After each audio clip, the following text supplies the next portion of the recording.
Hey guys, it's me, Lucas from Cheerbomb Views and Gaming, and today I am explaining how I think the FNAF lore is. None of this is confirmed. This is just theories and what I think the FNAF lore is, so, let's just jump into it. Also, like and subscribe for more content from me, Lucas.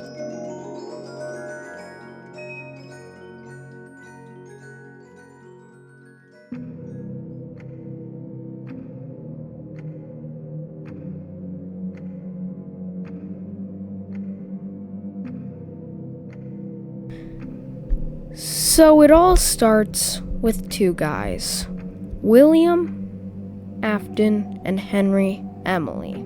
William and Henry are great friends, best friends. So they start their own business called Fredbear's Family Diner. It's a chain of restaurants. So they started out with one, I'm assuming, and maybe opened like a couple more, not sure. Maybe there was only one. It takes place in Hurricane, Utah. And it stars two animatronics, Fredbear and Spring Bonnie. Now, Fredbear is a silly little dude. He likes singing, eating pizza, and all that. And then his friend Spring Bonnie is more of a sucker. He likes playing guitar, and that's about all he does. And the reason he's a sucker is because he's the main killer's fursuit. Yeah. The main killer's William Afton, by the way. Anyway, a spring lock failure occurs with a certain person named, let's just call them Jeremy Fitzgerald. Yeah, just Jeremy Fitzgerald. Yeah, so they get spring locked, which is very bad because the spring lock suits weren't made very well. So, if any amount of moisture, any amount of too much activity, anything could happen, and you would get spring locked. The way the spring lock suits work is they pull back the endoskeleton so you can fit a person in there. And that still leaves a whole bunch of metal left in the suit. It isn't just sitting there, but it is there. So it is probably hot in there, plus with all the added fabric and everything. So I can't even imagine why they'd try and do this. Like, maybe it was to save money, but still. William Afton can't be so cheap. He's willing to risk everyone's lives just to save some money. But, mostly only William wears it. He, doesn't really like Fredbear. He rather Spring Bonnie. But the business is failing. There have been at least one spring lock failures within the first week of it opened. And then the person who was spring locked, all his remnant turned into agony. I think that's how it works. Or like instead of remnant, it was agony. What's remnant? So, when someone dies in the FNAF universe, they come back as remnant. Or they don't necessarily come back, but like, it's able to sustain their soul so they can take on a different body.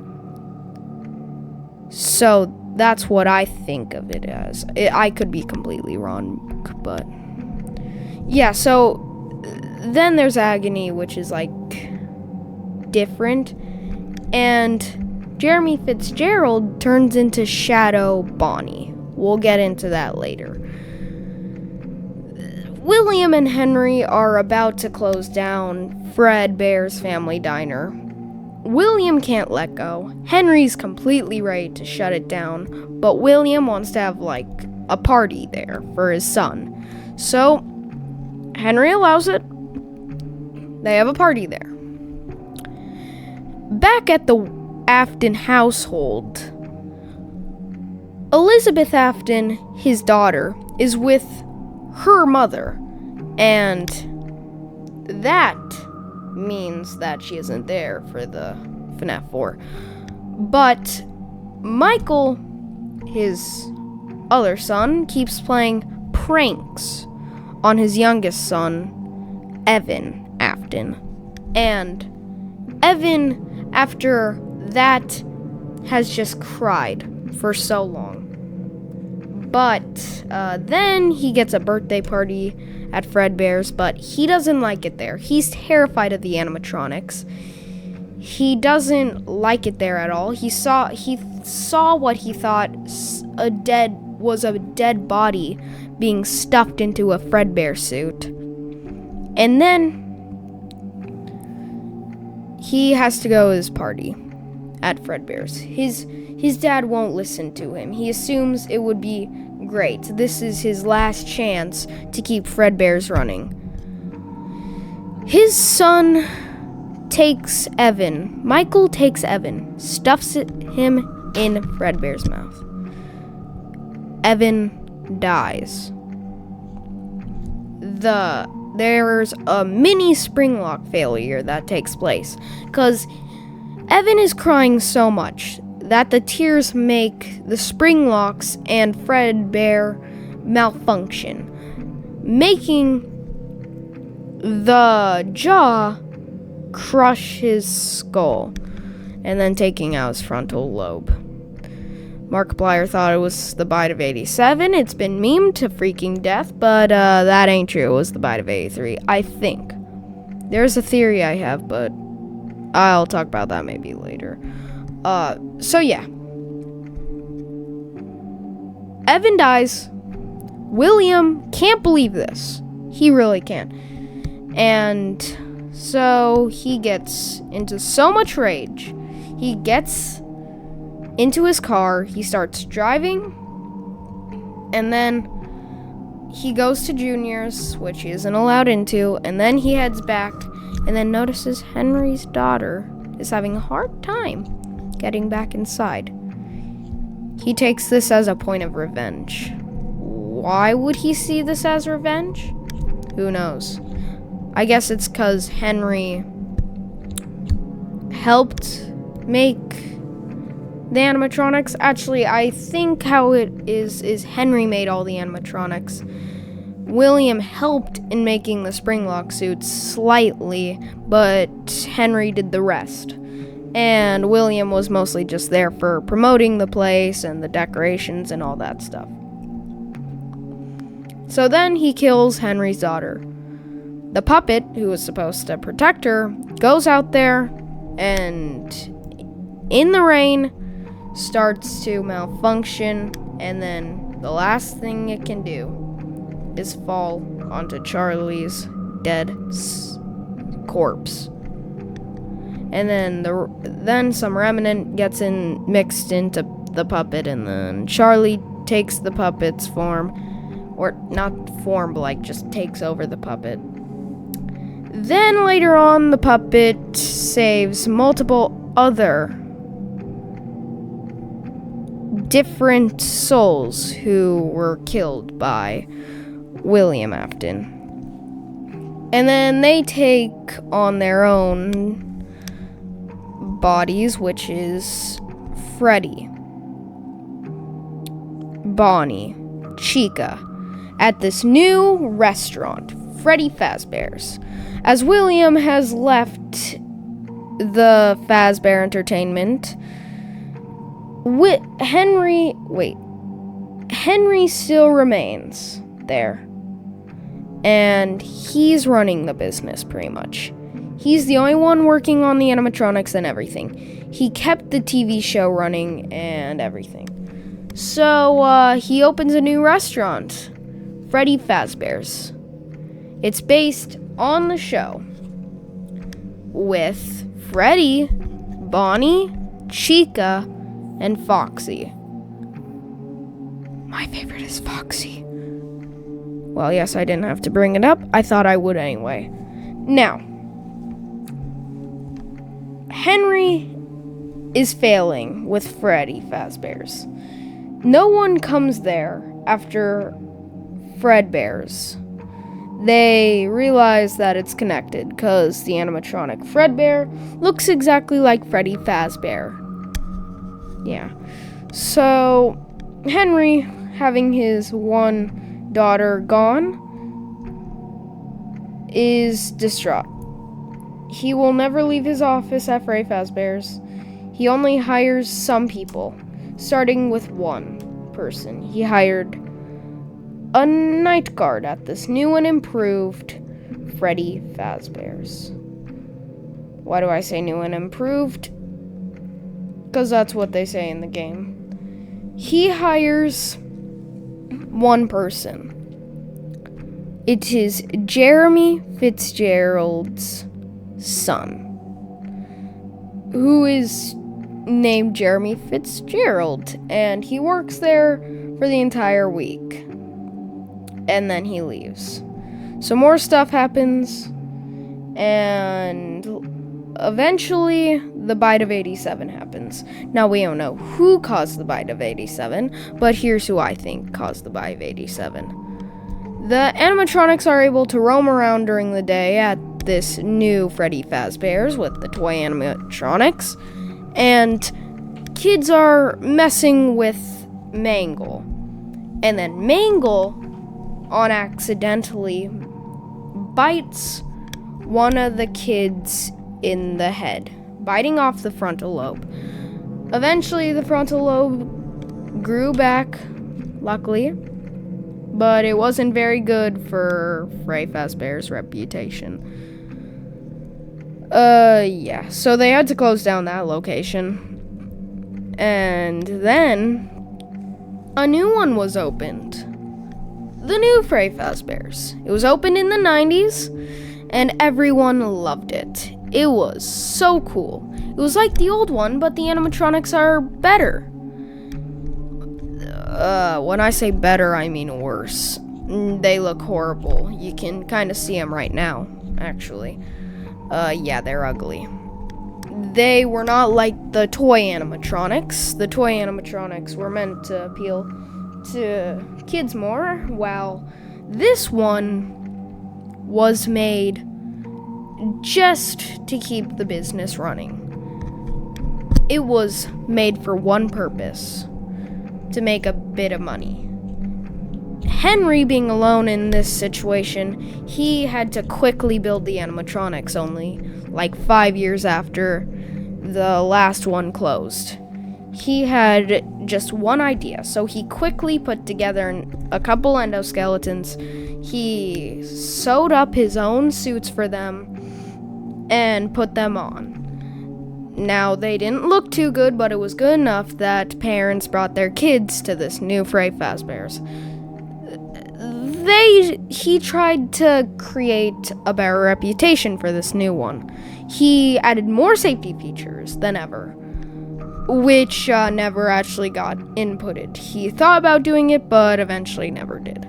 So, since the last animatronics were allowed to walk around during the day, these ones were not. Any kids caught jumping on the stages or into Foxy's Pirate's Cove would be kicked out of the restaurant entirely to ensure no kids got hurt.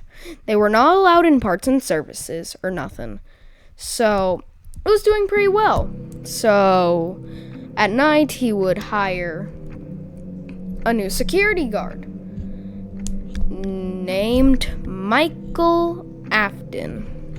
But instead, he didn't want to take on his father's last name because he did not like his father, and he didn't like what his father had done in the past.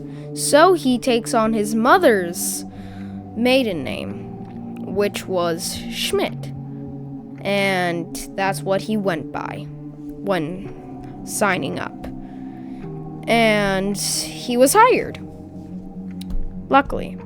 Then there was this guy named, Phone Guy. He helped Mike get through his nights as he was finishing up his own. He worked at the previous location as just a guide for the night guards and other employees. But now he was the night guard because they couldn't get anyone at the moment because they couldn't really pay. So being that Phone Guy was already working at Fazbear Entertainment for a while, he decided to take up the job for less pay than all the rest of the workers were getting. But there weren't any workers, but he just took it anyway. And he eventually died while recording his messages for Mike. And it was when he was recording messages on how to not die from the animatronics, and then he died to those very things. So, never trust someone. Never. Yeah, so then Michael gets through his entire night. And then he gets to the animatronics, sets them all to 0. And then they all turn off, power off, and then they all are gone. The remnant leaves their bodies, and then the souls move on. And that's what Michael's plan was all along. Really, William Afton told Michael to work at Freddy Fazbear's. He wanted revenge once again. So that's what he did. Then, many years in the future, okay, well, not many years, like a couple years later, William goes back to the old Fredbear's location. It is destroyed, but... Oh, I'm sorry, not Fredbear's, Freddy Fazbear's. I'm recording this at night, so I'm kind of tired. Whatever. He goes to Freddy Fazbear's, destroys all the animatronics, and then he jumps into a Springlock suit. The Bonnie Springlock suit. Because all the spirits are coming for him. And then they're all like, we're gonna kill you, mate. So you better run. So he does. He gets into his Springlock suit. And then he gets crushed by the endoskeleton or whatever. And then he drowns in his own blood. And then he dies. Many years later, like 2013, a guy named Phone Dude opens his own restaurant or horror attraction. Fazbear Frights. It has old stuff from Freddy Fazbear's and is basically just old Freddy Fazbear's. And it just looks creepy and it's supposed to give off the fright stuff. And then a couple nights after he hires a random guy, you're not gonna believe he, this. As he puts it, found an actual animatronic. Gotta go, man. Yeah, it's William. It's William freaking Afton. And, he tries to kill you, and it turns out this random guy was Michael Afton. He was the security guard here. And eventually he burns Springtrap, and yeah, that's the end of that game. Then he goes to this Circus Baby Rentals place, which is apparently the best place to go for jobs and stuff. It is run by Henry, yet again. So he fixes up some of the animatronics, and he gets through his nights, he gets through a Springlock suit, and then he's told by someone who was helping him named Baby, Circus Baby. One of the animatronics helping him throughout his nights told him to go to the scooping room. So he did. All his insides were scooped out, and then this new this abomination jumped inside of him and took over his body. And then after a while, his skin started rotting. He lost all his hair and looked like his father, kind of. Ennard left his body and a bit of remnant was left over, letting his soul take over his body again. He was back as a old deceased corpse that smelt weird. So, what'd he do? He got a job at Freddy Fazbear's, of course. You'd think he'd learn after the first few times of almost getting killed at those places. But he was the manager this time. He was running the place. He was a franchisee. He got $100 in his wallet sent by Henry or someone else or someone at Fazbear Entertainment, and he created his own Freddy Fazbear's. After completing his final night there, he realized how many animatronics he brought in. There is a gap between the third FNAF game and the sixth, of which William Afton switches suits. He goes to Fredbear's and he finds his old suit that was worn by Jeremy Fitzgerald. He took it off, put it on, and then he lost his arm. Basically, while he was taking off the old suit, the spring locks remained. And one of them seemed a bit loose, so he tried to tighten it up, but instead, it just came apart, and his arm was so stuck up on there that it just fell with it. Without knowing a way to get it back on, he just said, oh well, whatever, this is good enough. So he just put on the suit. And then he went over to an old alleyway and then tried to not get seen. And then he went inside Freddy Fazbear's because he was dragged in by Michael Afton. And then he was let in there. Or he was let in there to be salvaged. He eventually tries to kill Michael because of how he tried to burn him. And then they both got burnt along with Scrap Baby, which was Circus Baby, Molten Freddy, which was entered without Circus Baby, and then Lefty was the puppet. Henry created a suit to capture the puppet because the puppet kept roaming around in many different Freddy Fazbears, so he wanted to catch it with this new suit called the Lefty Spring Lock suit. And yes, it consisted of spring locks. He had it in the middle of a Freddy Fazbear's. He tried to have it so the puppet wouldn't even notice what was happening. He put it directly in the music box and put it in a position where the puppet would easily fall into it without even trying. And then all the spring locks would capture the puppet. Capturing the puppet. So the puppet's captured in the Lefty suit. The puppet tries to go to the new Freddy Fazbear's, and then she was brought in to be salvaged. Just like the other ones.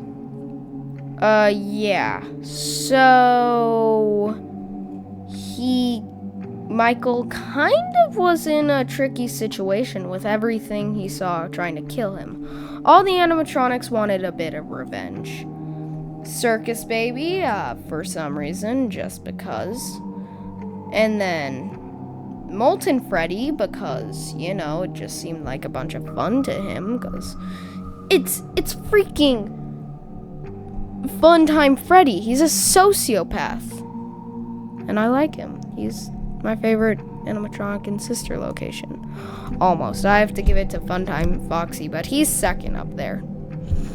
Now, they all try to kill Michael, but then Henry just lights the place on fire. He's just like, now they're all dead. Even Michael. How sad. But Michael somehow survives. He does not survive. Yeah, he doesn't survive. And then in the next game, someone named Vanessa is a test person on this new VR set, or this new VR game with a special VR set sent by Fazbear Entertainment. And yeah, she kind of plays it through the entire game, but there's this entity lingering called Glitch Trap. He's William Afton, but like he kind of just is a coded version of him. Basically, his soul / his remnant was thrown into the VR set somehow, and then he just popped in there, and then he gave himself a new fursuit that actually looked like a fursuit, and then he went on as Glitch Trap because he wasn't supposed to be there, so he was known as a glitch. And he makes Vanessa crazy. He kind of takes over her mind. She makes her own fursuit, which is named Vanny, so wonder how much money she spent on art of it.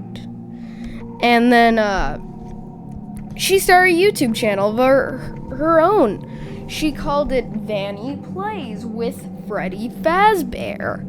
And just like the rest of the animatronics, she just had a great time on there with them. And wait a minute. Wait, that didn't happen in the lore. Wait, let me read my lore book. Where is it? Aha!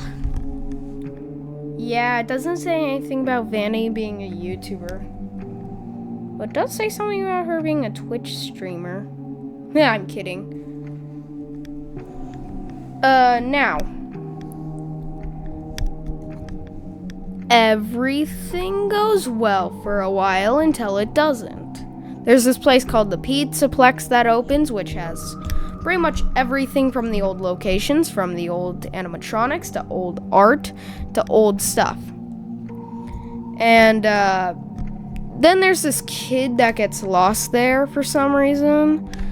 His name is Gregory, and then he finds Glamrock Freddy, who, unlike the rest of the animatronics, don't want to kill him. And even though I'm making a lore video, I have to say, I don't exactly know what happened in that game, FNAF Security Breach. I have not played it yet. Or at least not all the way through. I got stuck at the daycare. Yeah, if anyone can help me on how to get through that part, that would be great. What I can say is that a whole bunch of stuff happens in that game. I don't know what it is, but stuff happens. Go watch a Markiplier playthrough or something. Watch like the Jacksepticeye play it? I think so. Yeah. Raspowski. Those are just a couple YouTubers who have played it. Andy Matronic played some of it. I don't know about all of it, but some of it, I think. No, I think she played all of it. Then there's Dawko. Yeah, I'm just cheating through this video. Yeah. But that's all the lore I know now. Like and subscribe. Peace out. Bye.